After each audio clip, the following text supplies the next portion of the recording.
সন্তানাদি প্রাপ্তি এটা আল্লাহ পাক রব্বুল আলামিনের নিয়ামত। এই নিয়ামত সন্তান প্রাপ্তির মাধ্যমে মানুষ খুশি হয়। সব সন্তান দ্বারা সমাজের মানুষ সুখী হতে পারে না। যে সন্তান তৈরি করলে এই খুশি হওয়ার মাধ্যমে আমরা সুখী হতে পারবো, সেই জরুরি শিক্ষাটা পাক না পাক, অজু গোসল, জায়েজ না জায়েজ, হালাল হারাম, এগুলো সন্তানকে শিক্ষা দেয়া একজন অভিভাবকের জন্য গুরুত্বপূর্ণ দায়িত্ব। ছেলে সন্তান হলেও দিতে হবে, মেয়ে সন্তান হলেও শিক্ষা দিতে হবে। অনেক ক্ষেত্রে মেয়ে সন্তানকে শিক্ষা দেবার গুরুত্ব শরীয়ত বেশি প্রদান করেছে। কারণ একটা মেয়ে শিক্ষিত হলে একটা বংশ শিক্ষিত হয়ে যাবে। একটা ছেলে শিক্ষিত হলে শুধুমাত্র সে নিজে একাই শিক্ষিত হবে। এই জন্য ছেলের তুলনায় মেয়েকে পীর জুলফিকার আহমদ নকশবন্দি রহমাতুল্লাহি আলাইহি লিখেছেন, কাউকে যদি আল্লাহ দুইটি সন্তান দেন, একটি ছেলে একটি মেয়ে, আর যদি সে একটার শুধু পড়াশোনার খরচ দিতে পারে, আরেকটার দেওয়ার সামর্থ্য না থাকে, সে আগে কাকে পড়াবে? তিনি বলেন সে ছেলেটাকে আগে পড়াবে না, আগে মেয়েটাকে পড়াবে, তারপরে ছেলেকে পড়াবার ব্যবস্থা করবে। সুবহানাল্লাহ বলেন। মা বোনদেরকে এতটা মর্যাদা ইসলাম প্রদান করেছে। এই জন্য আমার আগে হযরত মাওলানা মুফতি মিজানুর রহমান কাসমি সাহেব অত্যন্ত সুন্দরভাবে আপনাদেরকে বুঝিয়েছেন, মেয়ে সন্তানকে কোরআন শিক্ষা দিতে হবে, ছেলে সন্তানকে কোরআনমুখী করতে হবে, পুরো উম্মতকে কোরআনমুখী করতে হবে। এই উম্মত যতদিন পর্যন্ত কোরআন আঁকড়িয়ে ছিল, ততদিন পর্যন্ত বিশ্ব দরবারে মাথা উঁচু করেছিল। যখন এই উম্মত কোরআন ত্যাগ করেছে, তখন এই লাঞ্ছনা আর অপদস্থতা, অপমান এই উম্মতের ঘরের দরজা ছিনে ফেলেছে। ঠিক কিনা? এই জন্য কোরআন শিশুকালেই শিক্ষা দিতে হবে।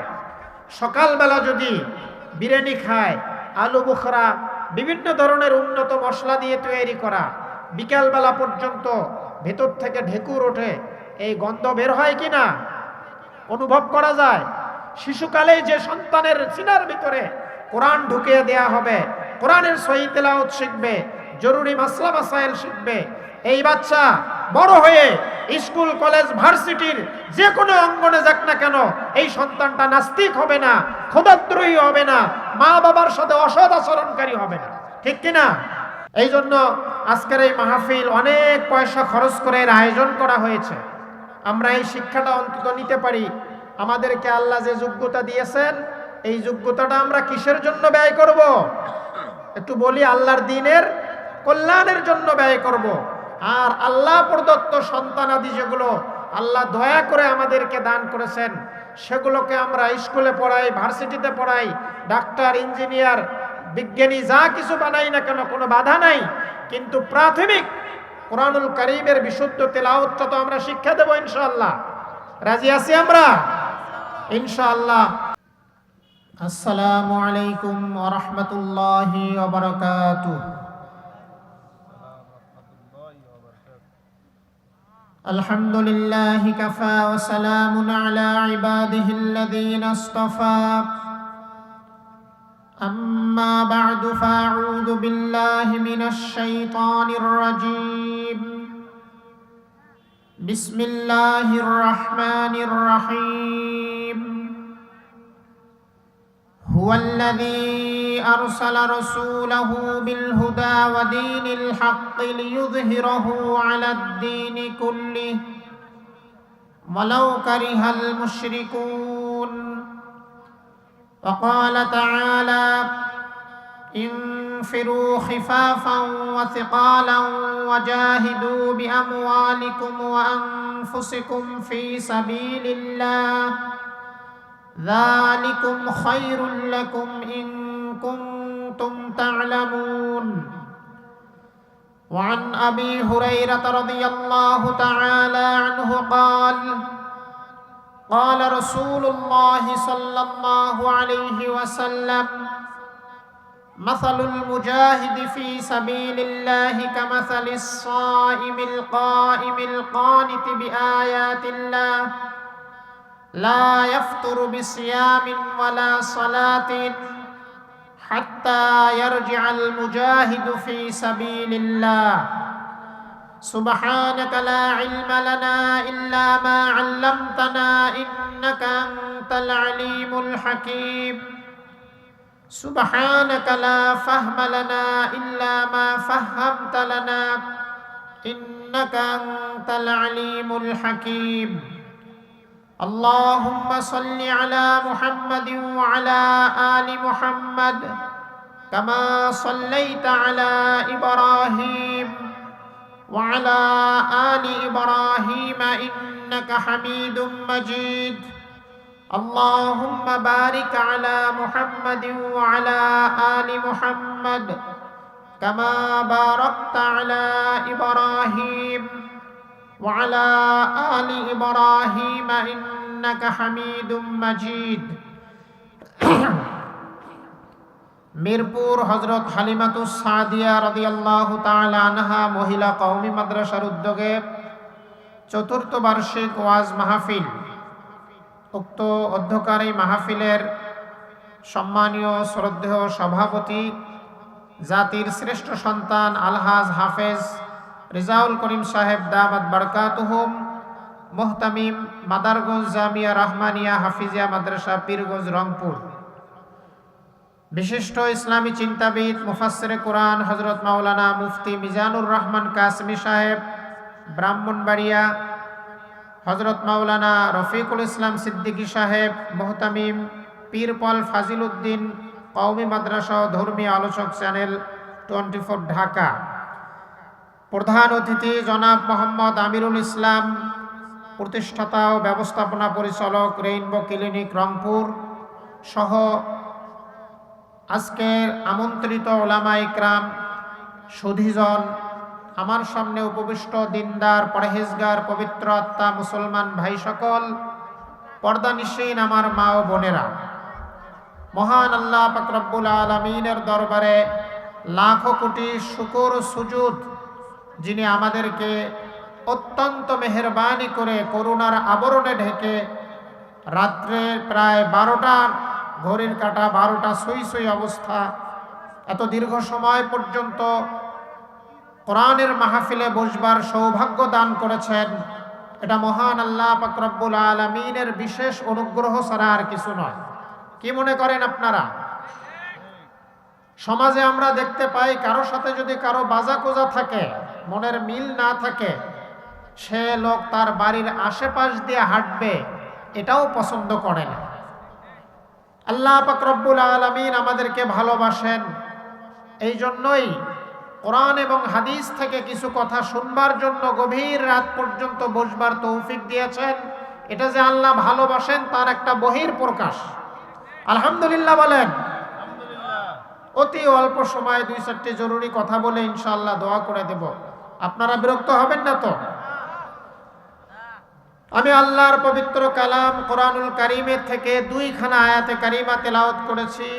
হযরত রাসূল করিম সাল্লাল্লাহু আলাইহি ওয়াসাল্লামের মুখনিসৃত পবিত্র বাণী সমূহের মধ্য থেকে একখানা হাদিসে পাক আপনাদের খেদমতে পাঠ করেছি। আয়াতে কারিমায় আল্লাহ পাক রব্বুল আলামিন ইরশাদ করেন, সেই মহান সত্তা যিনি তার প্রিয় রাসূল মুহাম্মদ সাল্লাল্লাহু আলাইহি ওয়াসাল্লামকে সত্য ধর্ম ইসলাম দিয়ে প্রেরণ করেছেন, সারা জগতের সমস্ত বাতিল ধর্মকে পরাজিত করে একমাত্র সত্য ধর্ম ইসলামকে বিজয়ী করাবার জন্য। ওয়ালাউ কারিহাল মুশরিকুন, মুশরিকদের জন্য তা যতটাই অপ্রীতিকর মনে হোক না কেন, আল্লাহর দ্বীনকে আল্লাহ জগতে প্রতিষ্ঠা করেই ছাড়বেন। কে পাঠিয়েছেন, কাকে পাঠিয়েছেন, কি দিয়ে পাঠিয়েছেন, কেন পাঠিয়েছেন? আল্লাহ পাক রব্বুল আলামিন পাঠিয়েছেন। কাকে পাঠিয়েছেন? সর্বশেষ সর্বশ্রেষ্ঠ রাসূল মুহাম্মদুর রাসূলুল্লাহ সাল্লাল্লাহু আলাইহি ওয়াসাল্লামকে পাঠিয়েছেন। কি দিয়ে পাঠিয়েছেন? সত্য ধর্ম ইসলাম দিয়ে পাঠিয়েছেন। কেন পাঠিয়েছেন? সারা জগতের সমস্ত বাতিল ধর্মকে পরাজিত করে একমাত্র সত্য ধর্ম ইসলামকে বিজয়ী করাবার জন্য। এই আয়াতে কারিমাকে সামনে রেখে আমরা যদি রাসূল করিম সাল্লাল্লাহু আলাইহি ওয়াসাল্লামের সিরাতে মুবারাকা পুত পবিত্রতম জীবনীর উপর একটু নজর বুলাই, তাহলে আমাদের সামনে এটা দিবালোকের ন্যায় স্পষ্ট হয়ে যাবে। নবীজির রাতের মুহূর্তগুলো, দিনের মুহূর্তগুলো, একাকিত্বের মুহূর্তগুলো, বৈঠকের মুহূর্তগুলো, আনন্দ বেদনার অনুষ্ঠান, এমনকি কোনো বেদনা বিদুর অনুষ্ঠান, রাত্রের গভীরতা, সব কিছু নবীজির একটি মাত্র ফিকিরে ব্যয় হয়েছে। তা হলো আল্লাহর এই মনোনীত দিন সারা জগৎ জুড়ে কিভাবে বিস্তৃত লাভ করে। এক হাদিসে নবীজি ইরশাদ করেন, জগতে এমন কোন কাঁচা পাকা ঘর বাকি থাকবে না যেখানে আল্লাহ পাক রব্বুল আলামিন তার এই মনোনীত দিনকে পৌঁছাইবেন না। সুবহানাল্লাহ বলেন। আরেকটি জননিরাপত্তার ভবিষ্যৎবাণী দিয়ে নবীজি ইরশাদ করেন, অক্ষরে অক্ষরে বাস্তবায়িত হয়ে গেছে। নবীজি যখন দ্বীনের দাওয়াত দিতেছিলেন এইভাবে রাত্র দিন একাকার করে দাওয়াত দিতে গিয়ে তিনি কোনো গরিব ধনী দেখেননি, কোনো গৌর বর্ণের মানুষ, কৃষ্ণ বর্ণের মানুষ, সাদা কালো বাজ বিচার করেননি, গোলাম মনিব দেখেননি, শিক্ষিত অশিক্ষিত দেখেননি, মক্কা মদিনা দেখেননি। নবীজির ফিকিরেই ছিল কিভাবে আল্লাহর দিন আল্লাহর জমিনে ছড়িয়ে পড়ে, আল্লাহর দিন আল্লাহর জমিনে প্রতিষ্ঠিত হয়ে যায়। বৃদ্ধবাদী বেঈমান কাফেররা নবীজির এই মিশনকে উৎখাত করবার জন্য, বাধা দিয়ে এর প্রতিরোধ করবার জন্য তারা বিভিন্ন ধরনের কলা কৌশল অবলম্বন করেছে। আল্লাহ পাক রব্বুল আলামিন নবীজিকে তাদের এই কলা কৌশল প্রতিরোধ করবার জন্য কোরআনের পাতায় পাতায়, হাদিসের অধ্যায়ে অধ্যায়ে জিহাদের কথা ব্যক্ত করেছে। জিহাদ শুনলেই অনেকের গায়ে আবার আটকে ওঠে যে জিহাদ মানেই মারামারি, কাটাকাটি, রক্তপাত। তা না। জিহাদ বিল কিতাল যেটা চূড়ান্ত পর্যায়ের, সেখানে সশস্ত্র জিহাদ। এমনি কোরআন এবং হাদিসকে সামনে রাখলে জিহাদের যে অর্থটা আমরা পাই তা হলো আল্লাহর দ্বীনের সমৃদ্ধির জন্য, আল্লাহর দ্বীনের কল্যাণের জন্য, হক তথা সত্যের মর্যাদাকে সমুন্নত রাখবার জন্য চূড়ান্ত পর্যায়ের চেষ্টা সাধনা করা। যাকে আল্লাহ যা দিয়েছেন এই যোগ্যতাটাই আল্লাহর দ্বীনের কল্যাণে ব্যয় করে। যাকে আল্লাহ ইলম দিয়েছেন সে ইলমের মাধ্যমে জিহাদ করবে। যাকে আল্লাহ ধন সম্পদ দিয়েছেন সে সম্পদ ব্যয় করে জিহাদ করবে। যাকে আল্লাহ জবান দিয়েছেন ইসলামের পক্ষে বলে সে জবানের মাধ্যমে জিহাদ করবে। যাকে আল্লাহ লেখনের ক্ষমতা দিয়েছেন ইসলামের পক্ষে, বেঈমান কাফেরদের বিপক্ষে লিখে জিহাদের মানা আদায় করবে। যাকে আল্লাহ পাক রব্বুল আলামিন সুস্থ সবল শরীর দিয়েছেন, আল্লাহর দ্বীনের প্রয়োজনে যদি তার জানটা অকাতরে বিলিয়ে দিতে হয়, জান কোরবান করে দিয়েও সে জিহাদ করবে। ঠিক কি না? যাকে যে যোগ্যতা দেয়া হয়েছে সেই যোগ্যতাটাই আল্লাহর দ্বীনের কল্যাণের জন্য ব্যয় করা। প্রথমে আসে জিহাদ বিল ইলম। সমস্ত জাহালত এবং মূর্খতা, এটাই হচ্ছে সব ধরনের মন্দত্ব, সব ধরনের অনিষ্টের মূল। এই জাহালত প্রাচীন হোক অথবা নব্য হোক, প্রাচ্যের হোক অথবা পাশ্চাত্যের হোক, সমস্ত জাহালাতের বিরুদ্ধে জিহাদ বিল ইলম করতে হবে। আপনারা শিক্ষিত লোকজন জানেন, মিসাইল, বোমা, তোপ, কামান এগুলোর আঘাতে আঘাতে শহর নগর বসতিকে ধুলোয় মিশে দেয়া যায়। সুরম্য একটা বিল্ডিংকে চোখের পলকে ধূলিসাৎ করে দেয়া যায়। লাশের পর লাশ ফেলানো যায়, মা বাবার কোল খালি করা যায়, সন্তানদেরকে এতিম করা যায়, স্ত্রীদেরকে বিধবা করা যায়। কিন্তু ঘোর অমানিসা, কালো অন্ধকার, জাহালত যেই লোকটার সিনার ভিতরে দানা বেঁধেছে, বোমার আঘাতে, মিসাইলের আঘাতে এই অন্তরটাকে আলোকিত করা সম্ভব নয়। ঠিক কিনা? এর জন্য কোরআন হাদিসের ইলম জরুরি। নবীজি ইলম দিয়ে মানুষের সমাজে জিহাদের মানা আদায় করেছেন। আল্লাহ পাক রব্বুল আলামিন ইরশাদ করেন, ওয়াজাহিদুহুম বিহি জিহাদান কাবীরা। নবীজি আপনি তাদের সাথে ইলমের মাধ্যমে বড় জিহাদ করেন, বড় জিহাদ করেন। তাদের অন্ধকারচ্ছন্ন হৃদয়গুলোকে ইলম, আল্লাহর একত্ববাদ, আল্লাহর জিকির, পরকালের বিশ্বাসের আলোকে আলোকিত করে। জিহাদ বিল ইলমের আরেকটি অংশ হলো জিহাদ বিল কলব। আপনারা জানেন বর্তমান যুগ হলো শিল্প সাহিত্যের যুগ, সায়েন্স টেকনোলজির যুগ, শিল্প সভ্যতার যুগ, হলুদ মিডিয়ার যুগ। এই যুগে ইসলামের বিরুদ্ধে এক শ্রেণীর মানুষ লিখে যাচ্ছে অনবরত। তাদের বিরুদ্ধে মুসলিম সৈনিক তৈরি হতে হবে, যেগুলো মাদ্রাসা থেকে তৈরি হবে। তারা ইসলামের মূলনীতিগুলো রক্ষা করবে। বেঈমান কাফেররা ইসলামের বিরুদ্ধে যে আঘাত করে, সেই আঘাতের দাঁত ভাঙ্গা জবাব প্রদান করবে জিহাদ বিল ইলমের মাধ্যমে, জিহাদ বিল কলমের মাধ্যমে। আরেকটি অধ্যায় আছে জিহাদ বিল মাল, সম্পদের মাধ্যমে আল্লাহর পথে জিহাদ করা। এ বিষয়ে একটু মনোযোগ দিবেন আপনারা। মানুষকে আল্লাহ পাক রব্বুল আলামিন যে সম্পদ দান করেছেন, দুইটি শর্ত সাপেক্ষে সেই সম্পদ আল্লাহর নিয়ামত বলে বিবেচিত হবে। কয়টি শর্ত সাপেক্ষে? দুইটি শর্ত সাপেক্ষে আল্লাহ প্রদত্ত সম্পদ বান্দার জন্য নিয়ামত বলে বিবেচিত হবে। এক নম্বর শর্ত হলো সম্পদটা হালাল উপায়ে, বৈধ উপায়ে উপার্জিত হতে হবে। চুরি, ডাকাতি, ছিনতাই, রাহাজানি, সন্ত্রাসী, খুন খারাপি, অন্য কোনো মাধ্যমে যদি এইভাবে সম্পদ নিজের করায়ত্ত করে, এই সম্পদ তার জন্য নিয়ামত বলে বিবেচিত হবে না। দুই নম্বর শর্ত হলো হালাল উপায়ে সম্পদ উপার্জন করবার পরেও সম্পদের হক আদায় করতে হবে। সম্পদের হক যদি আদায় করা না হয়, তাহলে সেই সম্পদ নিয়ামত বলে বিবেচিত হবে না। ওলামা ইকরাম লিখেছেন কোরআনের আয়াতের আলোকে সম্পদের হক হলো মোট চারটি। কতটি হক? মোট চারটি হক। প্রথম নম্বর আবশ্যকীয় হক, তা হলো ফরজ পর্যায়ের সম্পদের যাকাত আদায় করা, ফিতরা আদায় করা, মান্নত কাফারা পুরা করা, কোরবানি প্রদান করা, মেয়ে সন্তানের বিয়ে হওয়ার আগ পর্যন্ত তাদের পিছে সম্পদ ব্যয় করা, ছেলে সন্তান বালেগ হওয়ার আগ পর্যন্ত তাদের পিছে অর্থ ব্যয় করা, স্ত্রীর ভরণ পোষণে অর্থ ব্যয় করা, এগুলো হলো আবশ্যকীয় হক, ফরজ পর্যায়ের সম্পদের অধিকার। দুই নাম্বার সাধারণ সদকা খয়রাত করা, নফল দান অনুদান প্রদান করা, মসজিদ মাদ্রাসা নির্মাণে অর্থ ব্যয় করা, মসজিদ মাদ্রাসা পরিচালনায় অর্থ ব্যয় করা, সামাজিক কর্মকাণ্ডে অর্থ ব্যয় করা, ওয়াজ মাহফিলে অর্থ ব্যয় করা, বন্ধু বান্ধব আত্মীয় স্বজনকে মেহমানদারি করা, উপহার হাদিয়া উপঢৌকন প্রদান করা, গরিব মিসকিনকে সাহায্য সহযোগিতা করা। এটা ফরজ পর্যায়ের নয়, কিন্তু এটাও জরুরি। এই কারণে জরুরি, নামাজের ক্ষেত্রে যেমন শুধুমাত্র ফরজটা আদায় করলেই হয় না, নফল ওয়াজিব সুন্নত আদায় করতে হয়, যাতে করে ফরজের কোনো ঘাটতি হলে এই নফল সুন্নত দ্বারা সেই ঘাটতি কি করা হবে? পুরা করা হবে।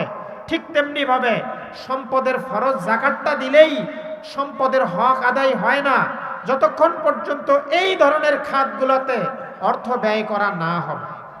কতটা বললাম? দুইটা।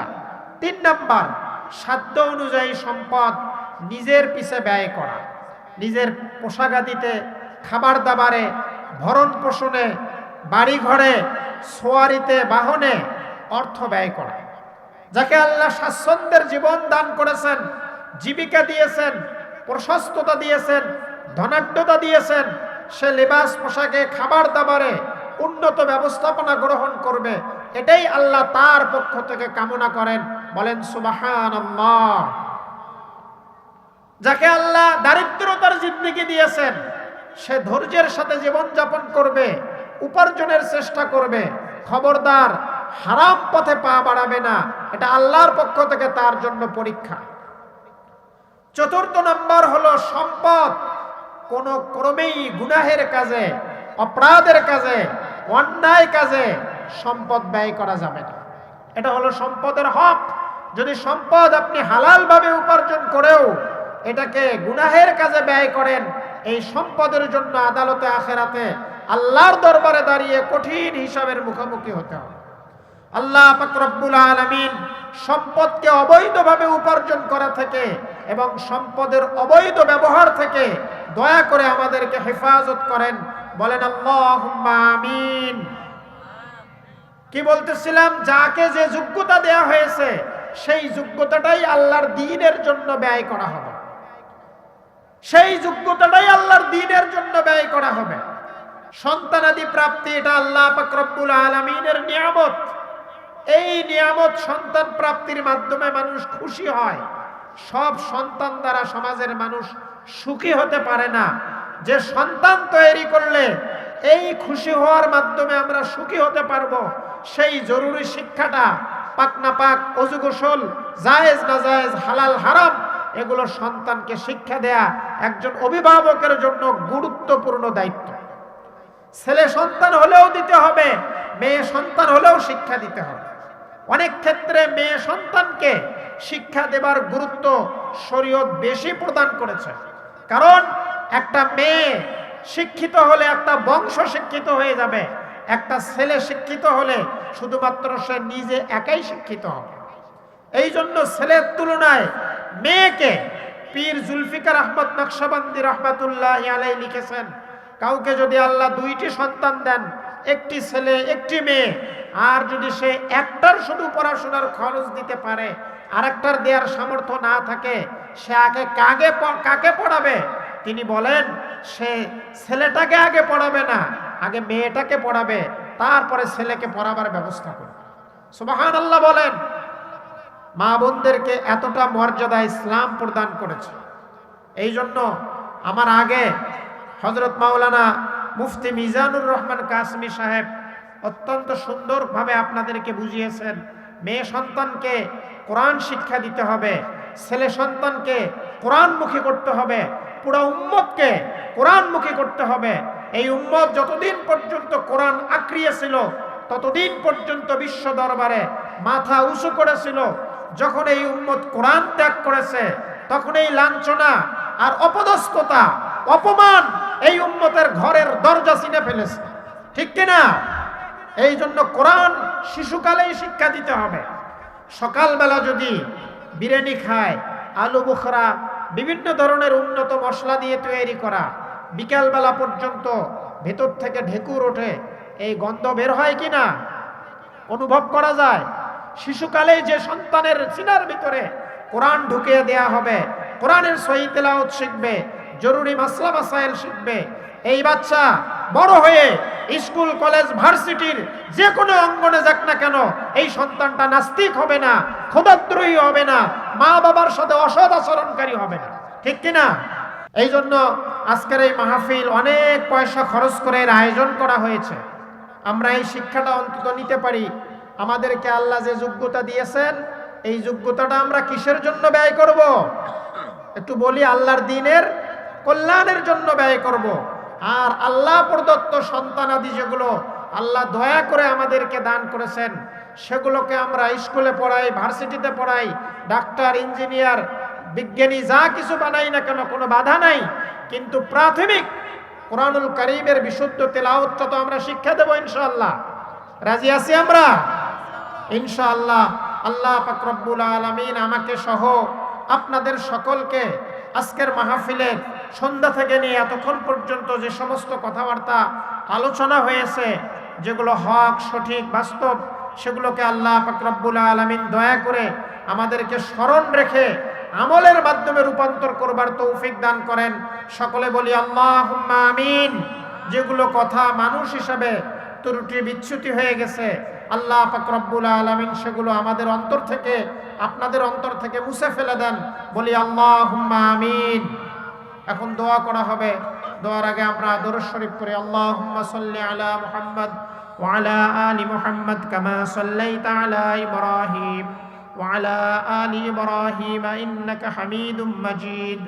আল্লাহুম্মা বারিক আলা মুহাম্মদ ওয়া আলা আলি মুহাম্মদ কামা বারাকতা আলা ইব্রাহিম ওয়া আলা আলি ইব্রাহিম ইন্নাকা হামিদুম মাজিদ।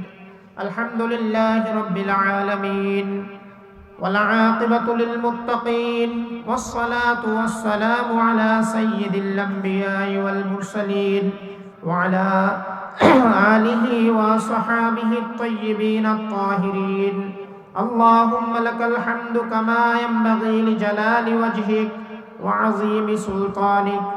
লা ইলাহা ইল্লাল্লাহু ওয়াহদাহু লা শারীকা লাহু লাহুল মুলকু ওয়া লাহুল হামদু ইউহয়ী ওয়া ইউমীত ওয়া হুয়া আলা কুল্লি শাইইন কাদির। ربنا ظلمنا أنفسنا وإن لم تغفر لنا وترحمنا لنكونن من الخاسرين رب ارحمهما كما ربياني صغيرا ربنا اغفر لنا ولإخواننا الذين سبقونا بالإيمان ولا تجعل في قلوبنا غلا للذين آمنوا ربنا إنك رؤوف رحيم ইয়া আল্লাহ পাক পরওয়ারদিগারে আলম, আকাশ ও জমিনের মালিক, স্থল ও জলভাগের মালিক, চন্দ্র সূর্যের মালিক, আমাদের স্রষ্টা মনিব মালিক। ইয়া আল্লাহ, আমরা তোমার নগণ্য গোলাম। রব্বুল আলামিন মাগরিবের নামাজের পর থেকে নিয়ে রাত 12টা পার হয়ে গেছে, দীর্ঘ সময় পর্যন্ত রব্বুল আলামিন রহমতি বরকতি সামিয়ানার নিচে বসে উম্মতের উলামা ইকরামের মুখ থেকে কোরআন এবং হাদিস থেকে যত কথা আমরা শুনেছি মাওলা, এগুলো আমাদের হেদায়েতের জন্য যথেষ্ট করে দাও। আমাদের জীবনের ছোট বড় সমস্ত গুনাহ খাতা মাফ করে দাও রব্বুল আলামিন। আমরা তোমার নাশুকুর বান্দা হয়েছি মাওলা। একটা কুকুর তার মালিকের একটু ভাতের মার খেয়ে সারা রাত্র মালিকের ঘর পাহারাদারি করে।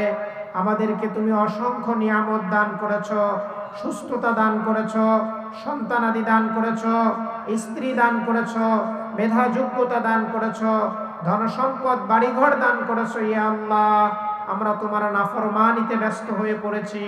দয়া করে মেহেরবানি করে আমাদেরকে সব ধরনের নাফরমানি থেকে মুক্ত হয়ে তোমার গোলামীর জীবন যাপন করবার তৌফিক দান করে দাও।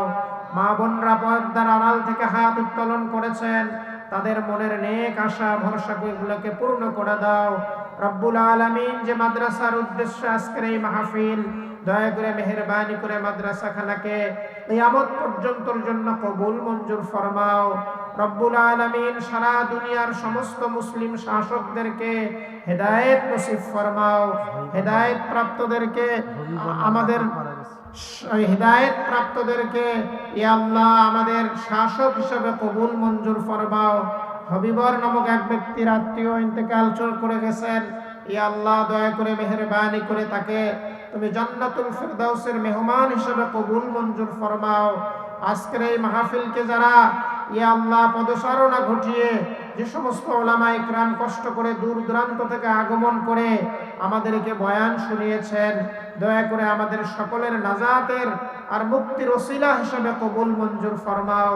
যারা অর্থ দিয়ে সহযোগিতা করেছেন, ইয়া আল্লাহ তাদের জান মাল ইজ্জত আবরুতে বরকত দান করো। ইনসাফপূর্ণ সমাজ ব্যবস্থা আমাদের দান করে দাও। সব ধরনের বৈষম্য আর জুলুম থেকে ইয়া আল্লাহ এই ভূখণ্ডের মানুষদেরকে তুমি হেফাজত ফরমাও। আমাদেরকে রাস্তাঘাটের বিপদ আপদ থেকে নিরাপত্তা দান করো রব্বুল আলামিন। অনেক মুরব্বিয়ানে ইজাম হাত উত্তোলন করেছেন, গভীর রজনীতে হাত উত্তোলন করেছে মাওলা। আমাদের মনের নেক আশা ভরসাগুলোকে পূর্ণ করে দাও। আমরা প্রত্যেকেই এক একজন তোমার দরবারের গোলাম। আমাদের মা বাবা দাদারাও তোমার দরবারের গোলাম ছিলেন রব্বুল আলামিন। আমরা তোমার দরবারের গোলামের সন্তান গোলাম হইয়া গভীর রজনীতে তোমার কাছে ফরিয়াদ করি। আমাদের সকলের সব ধরনের প্রয়োজনকে তুমি গায়েবী খাজানা থেকে পূর্ণ করো ইয়া আল্লাহ। ওয়াসাল্লাল্লাহু তাআলা আলা খায়রি খালকিহি মুহাম্মাদিন ওয়া আলিহি ওয়া আসহাবিহি আজমাইন।